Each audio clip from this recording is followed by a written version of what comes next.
Here we are, we're at the Vernon Hills High School Rust-Oleum Field at the Vernon Hills Athletic Complex. Now you might not think it, but this is an area that's rich in history for our whole area. And so we've come again with our resident historian, Dave Brown. He's actually our Public Works Director, Village Engineer, and in that role, he knows a lot of the backstory of what it took to make the Vernon Hills Athletic Complex. And Dave, thanks for joining us. And we're at kind of a cool site here, thanks to our VFW folks around. They've got a really cool marker over here we want to point out. Yeah, we have to thank, I know Craig Warner was someone who was very instrumental for that American Legion post 1247 and the support there. He did a lot of effort behind the scenes. It was the 100-year anniversary for the Legion, and so they really wanted to do something special. And this is what ultimately they had installed. Yeah, absolutely great history in the area.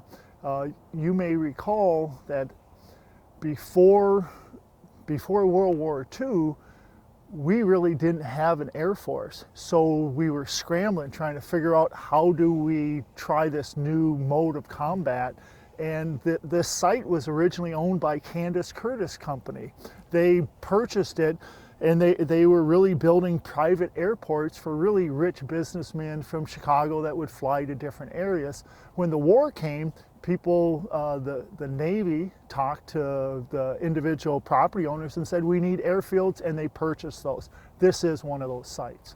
Well, and when we talk about that, this was, you know, like you said, Curtis Candy, it was their fields, wasn't it? It was just empty. There wasn't anything here.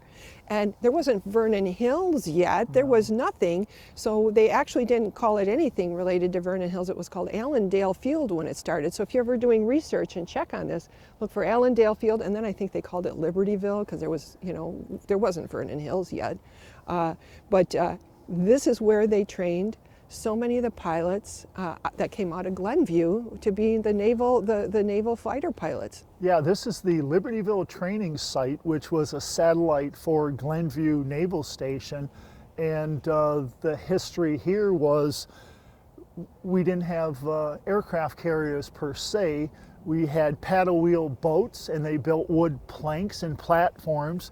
And instead of training where they were in harm's way, Pacific Ocean, Atlantic Ocean, it was safer in the Great Lakes area. So they set up fields like this. In fact, we found during the construction part, we found a landing platform with a cable for planes to land and take off and to practice. So instead of it being on water, they were coming into an empty field, but it had like that platform that pretended to be the naval, like the boat, and that cable was that what they'd use to hook on and then take off again. So absolutely. Now, according to rumor, they said that one of our former presidents might have even trained here because everybody kind of came through here if you were a naval flyer.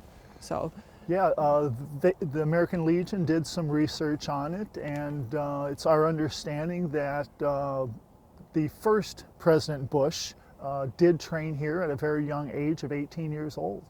Interesting. Well, and so many came through because this was the way they did it. I know that if you look back, this marker is a Illinois historic marker. It isn't something that our Legion, the Legion had to check in with the state. They had to get all these approvals. This is the real deal.